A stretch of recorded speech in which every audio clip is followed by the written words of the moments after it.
저는 전반적인 스케치 다 해주셨어요. 안 해도 될 것 같고요. 저는 어차피 부스랑 워크샵만 해가지고 전반적인 느낌을 잘 모릅니다. 그냥 부스 앞에서 서명 운동만 해가지고 그렇긴 한데 제 한국 한반도 평화 통일 운동에 있어서 WCC의 위치는 좀 중요합니다. 중요한데요. 제가 뭐 발제문에도 쓰긴 했지만 1984년부터 도잔소에서 있었던 국제 대회부터 시작해서 86년 근리온 때 이제 남북 대표들이 만나서 성찬하는 모습까지 그게 이제 처음 만남이었는데 그 이후로도 WCC가 중개자가 돼서 계속해서 조그련과 조선그리스도 연맹과 또 이제 한국 NCCK 만남을 계속 주도적으로 이끌어 왔던 게 사실입니다. 그래서 그 WCC의 노력이 없었다면 지금 제 한반도 평화통일운동의 역사나 뭐 이런 것들 지금까지 뭐 선배님들이 말하는 그런 되게 중요한 경험들 그런 것들이 없었지 않았을까라는 생각이 좀 들기도 하고요. 불과 19년까지 저희가 조그련과 만나서 방콕에서 만나서 계속해서 논의를 하고 문서도 작성하고 뭐 이런 것들을 계속했고 뭐 여러분들 아시겠지만 부활절 남북공동기도문 또 8.15 남북공동기도문을 계속해서 조그련과 함께 해왔었는데 2019년 이후 2020년이죠. 2020년 이후로는 이제 계속 이제 교류가 없는 상태이기도 합니다. 그래서 그런 것들을 어떻게 좀 돌파해 갈지 뭐 이런 것들을 고민해야 될 것 같고 제 발제물에 88선언 관련해서 88선언에 대한 얘기를 좀 해야 될 것 같은데요. 저는 이제 88선언에 대한 6페이지에 뒤에서 두 번째 문단인데 NCCK에서는 이제 평화통일운동의 대헌장 한반도 평화와 통일에 대한 한국교회 선언 88선언을 발표했는데 이게 이제는 지금까지 그러니까 NCC 화통에서 평화통일운동을 하는 큰 이정표입니다.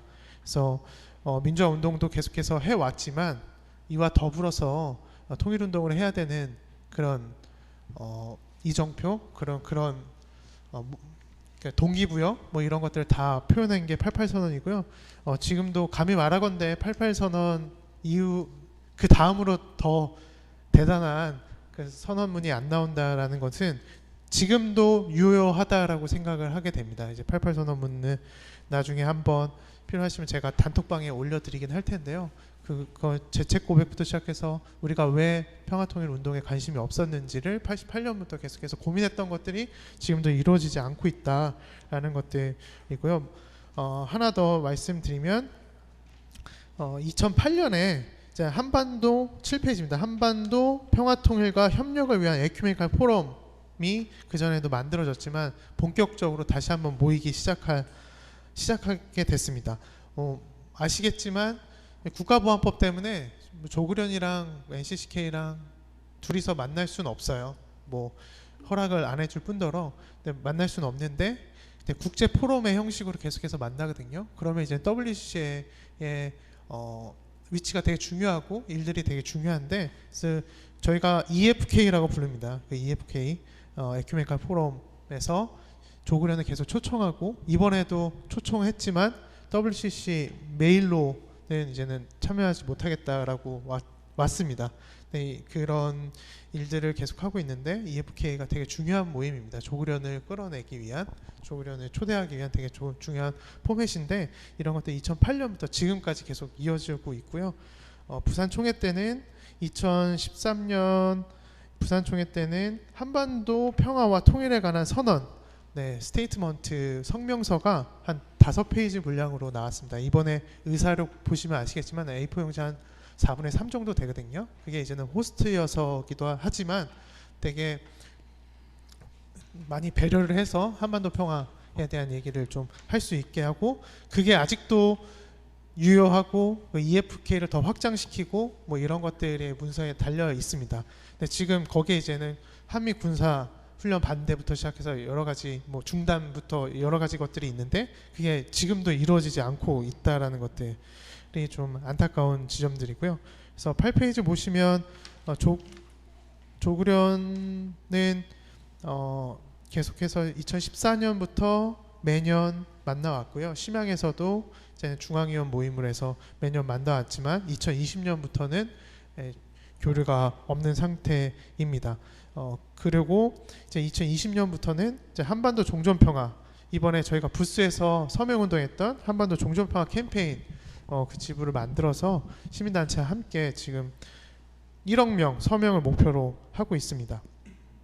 그래서 WCC 총회 평가는요, 부스를 운영했고 서명 운동을 했습니다. 한 1,200명 정도 서명을 받았고요. 네트워킹 존 행사에서도 이제 한반도 평화통일, 특별히 한국교회 한반도 평화통일 운동에 대한 브리핑을 좀 했고요. 근데 저희랑 같이 묶여서 했던 게 콜롬비아였어요. 콜롬비아랑 저희랑 묶여서 평화에 대한 얘기를 했는데, 재밌는 거는 콜롬비아도 반군이랑 이제 정부군이랑 그 화해 문서, 우리처럼 이제는 그런 평화통일 저희도 막 하려고 하잖아요. 그 종전 관련된 문서를 만들었더라고요. 만들어서 그거를 지키려고 노력하고 중간중간에 깨지긴 하지만, 그래서 콜롬비아에 대한 그 공부를 좀 해봐야겠다라는 생각을 좀 네트워킹 존 행사 때 좀 했고요. 그다음에 베를린에서 한인 동포들 만나서 간담회를 진행했고 비공식적으로 EFK 모임이 됐습니다. 그래서 마지막으로 말씀드리고 싶은 거는 지금 뭐 남북 관계가 경색돼 있는 거는 뭐 다들 아시고 답답한 상황에 있는데, 그러면 지금 우리는 어떻게 해야 될까라는 고민을 좀 해보면 그 EFK 멤버들도 2, 3년 안에 은퇴하는 사람들이 되게 많아요.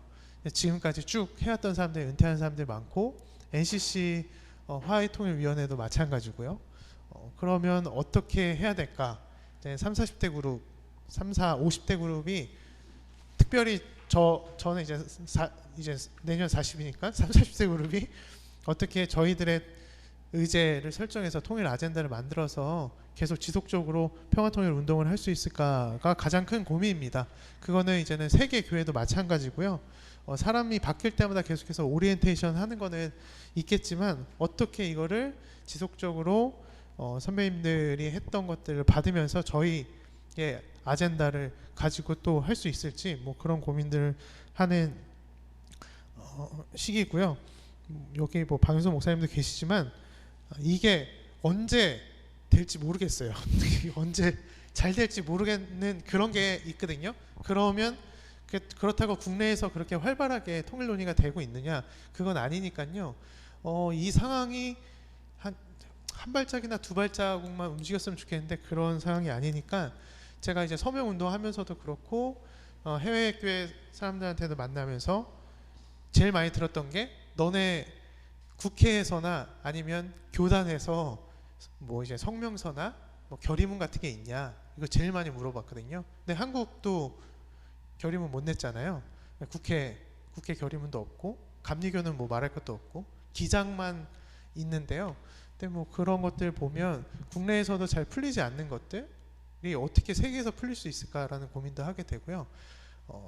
내년 8년 뒤에 또 저는 상상을 해본데 8년 뒤에 또 저는 아니겠죠. 하여튼 부스를 차리고 또 거기 서명운동하러 가는 그 상황이 과연 올바른 상황인가라는 생각을 좀 하게 됩니다. 그래서 저 8년 뒤에는 서명 말고 다른 걸로 해서 부스를 차려서 또 다른 화해 작업을 하는 그런 남북관계 그런 부스를 차려서 이런 것들을 설명하고 매뉴얼도 좀 설명하고 그런 자리가 돼야 될 텐데, 8년 뒤에는 어떻게 변할지 뭐 이런 고민들도 하게 되고, 정말 세대 교체 기간이긴 한데 이거는 어디 가나 마찬가지지만 화해 통일은 정말 좀 심각합니다. 그래서 세대 교체부터 시작해서 여러 가지 아젠다를 만드는 데 있어서 좀 노력을 기울이고 지금부터 다시 시작하는 마음으로 해야 되지 않을까 싶습니다. 지금 위에 세대들은 너무 잘하고 계세요. 지금도 막 아이디어 계속 내시고 뭐 여러 가지 일들을 하고 계셔서 이젠 저희 세대는 어떻게 해야 될지 뭐 이런 고민들을 하는 WC 총회였습니다. 네, 마치겠습니다. 네.